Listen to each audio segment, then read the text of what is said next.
মতো পোস্ত দিয়ে দিচ্ছি। হয়ে গেছে। এখন আমি দেখো বন্ধুরা, আমাদের পুকুর থেকে মাছ আনা হয়েছে, এই যে জ্যান্ত মাছ। দাঁড়ান আমি আপনাদেরকে খুলে দেখাচ্ছি। ওই মা দাঁড়ান, জল মাছটার মধ্যে কাদা লেগে গেছে, ধরতে সময় হয়তো চটপট করছিল, তাই হয়তো কাদা লেগে গেছে।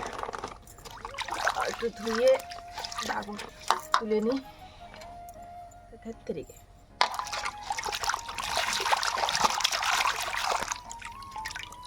যে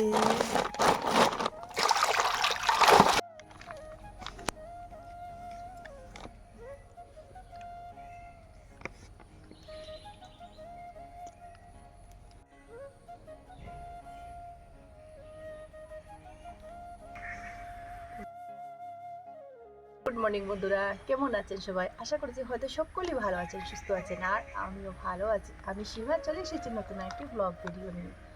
নতুন দিন, নতুন সকাল আর নতুন ব্লগ ভিডিওতে আপনাদের সবাইকে স্বাগত আর অনেক অনেক ভালোবাসা জানিয়ে আমার আজকের ব্লগটি শুরু করলাম। তো বন্ধুরা, এই যে আমাদের পুকুর থেকে মাছ আনা হয়েছে, তো এই মাছটাকে কেটে ধুয়ে পরিষ্কার করে রান্না করব। তো বন্ধুরা সঙ্গে থাকুন, দেখতে থাকুন। আমি কেটে ধুয়ে আনার পর তারপর আপনাদের সাথে শেয়ার করব।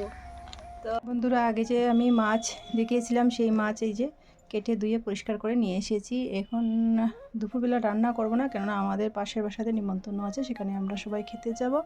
এখন ওই মাছগুলোকে জল ঝরিয়ে ডাব্বার ভেতরে রেখে দেবো, ফ্রিজে ঢুকিয়ে। এই যে দেখুন মাছগুলো।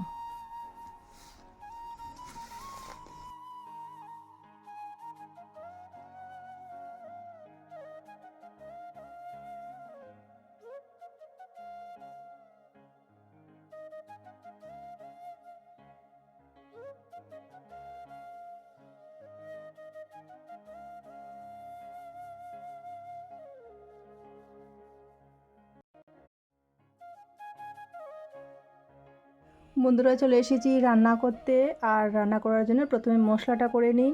মশলার জন্য এখানে আগে থেকে শস্য ধুয়ে ভিজিয়ে রেখে দিয়েছিলাম, এখন দিয়ে দিচ্ছি মিক্সি জারে। আর সাথে দিয়ে দিচ্ছি পোস্ত। আমি আমার পরিমাণ মতো পোস্ত দিয়ে দিচ্ছি। আর সাথে দিয়ে দেব লঙ্কা, এই যে দিয়ে দিচ্ছি সাথে কাঁচা লঙ্কা। শস্য পোস্ত আর কাঁচা লঙ্কা দিয়ে এখন পেস্টটা বানিয়ে নিচ্ছি।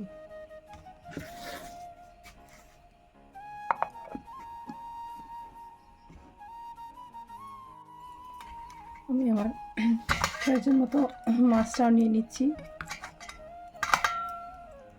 মাছটা ফ্রিজে ছিল বলে একদম শক্ত হয়ে গেছে।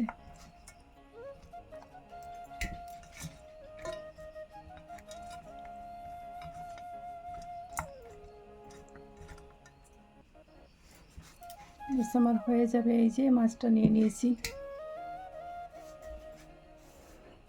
বন্ধুরা, অফ ক্যামেরাতে আমি নুনটা দিয়ে দিয়েছি। এখন পরিমাণ মতো হলুদের গুঁড়ো দিয়ে দিচ্ছি।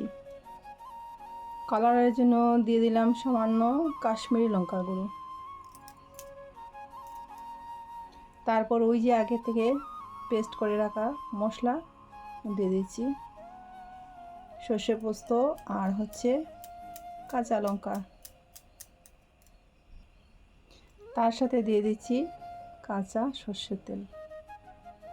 একটু বেশি করে দিতে হবে, নইলে খেতে ভালো লাগবে না।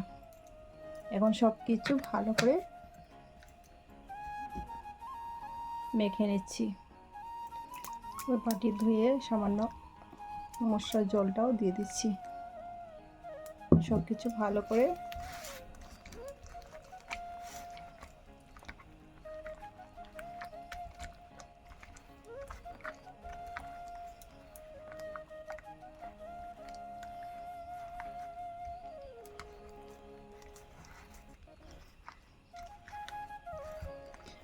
রাত্রিবেলায় বন্ধুরা ভেবেছিলাম যে মাছটা আমি কলা পাতা দিয়ে পাতুরি বানাবো, কিন্তু আমার দুঃখের বিষয়ে আমি মনেই নেই কলা পাতা নিয়ে আসার জন্য। বাসাতে তো প্রচুর কলা পাতা আছে, আমি কলা পাতা নিয়ে আসতে একদমই ভুলে গেছি।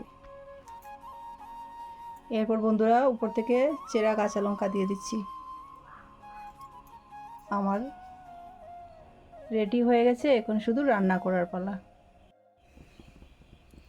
বন্ধুরা গ্যাস জ্বালিয়ে কড়া বসিয়ে দিয়েছি, কড়া তো গরম হয়ে গেছে। এখন দিয়ে দিচ্ছি সামান্য সর্ষের তেল।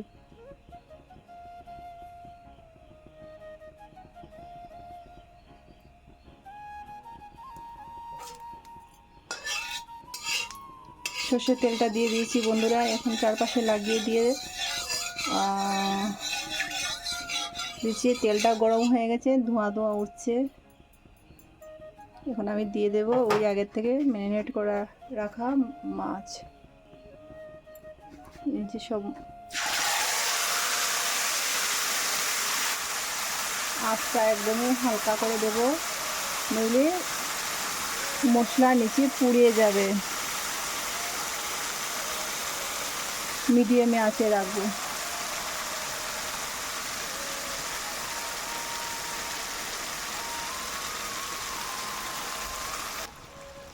বন্ধুরা আমার তো কুকিং চ্যানেল নয়, এটা হচ্ছে আমার লাইফস্টাইল ব্লগ।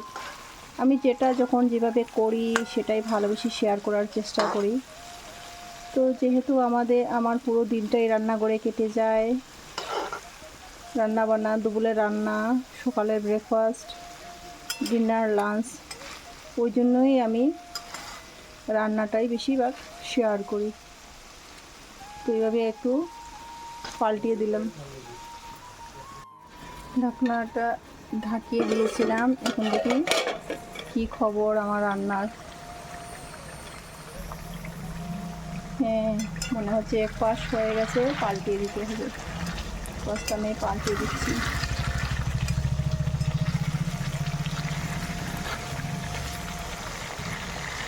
একদম লো আছে রান্না করছি বন্ধুরা, নইলে পুড়ে যাবে।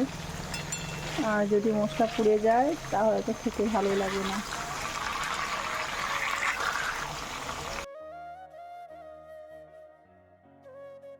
এই যে বন্ধুরা আমি সম্পূর্ণ পাল্টিয়ে দিয়ে দিয়েছি। এখন আর একটু ঢেকে দেব। আবারও সেই ঢাকনাটা খুলে দেখি। হ্যাঁ, মনে হচ্ছে হয়ে গেছে। এখন আমি সামান্য ঝোল দিতে হবে। আর যদি আমি বেশিক্ষণ রাখি তাহলে নিচের মশলা লেগে যাবে, নিচের মশলাটা পুড়িয়ে যাবে। ওইভাবেই খেতে কিন্তু ভীষণ ভালো লাগে গরম গরম ভাতের সাথে। যেহেতু আমাদের ঘরে সবাই একটু ঝোল খেতে পছন্দ করে, তাই সামান্য ঝোল দিচ্ছি। আর যদি পাতুরি বানাই সেটা তো অন্য কথা। আর আমি তো আগেই বলে দিলাম আজকে আমি কলা পাতা আনতে ভুলে গেছি বন্ধুরা।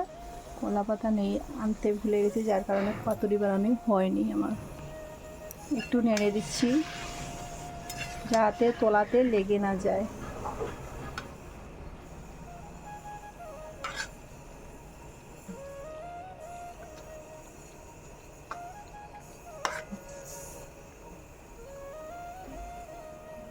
মানে বলতে গেলে আর কি, মানে সিদ্ধ মাছ সিদ্ধর মতোই, কড়াতেই মাছ সিদ্ধর মতোই বলতে গেলে। এইভাবে আপনারা বন্ধুরা একদিন বাড়িতে ট্রাই করে দেখবেন, খেতে খুব ভালো লাগে।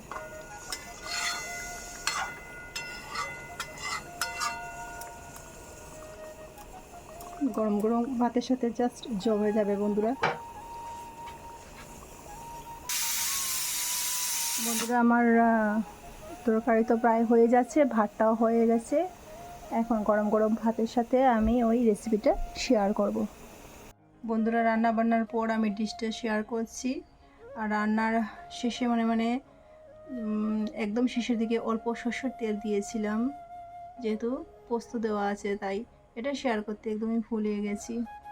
আর এই যে আমি আমার হাজব্যান্ডের জন্য ডিশটা রেডি করে নিয়েছি। দুপুরবেলা যেহেতু অন্যের বাসাতে নিমন্ত্রণ খেয়েছিলাম, আর রাত্রে ফিরতে ফিরতে অনেকটা রাত্র হয়ে গেছে, তাই এইটুকুই রান্না করলাম বন্ধুরা। আমি হাজব্যান্ডের জন্য রেডি করে নিয়েছি, এখন হাজব্যান্ডকে খেতে দেব, তারপর আমিও খেয়ে নেব। তো আজ এই পর্যন্ত রাখছি বন্ধুরা, দেখা হবে আগামীকাল।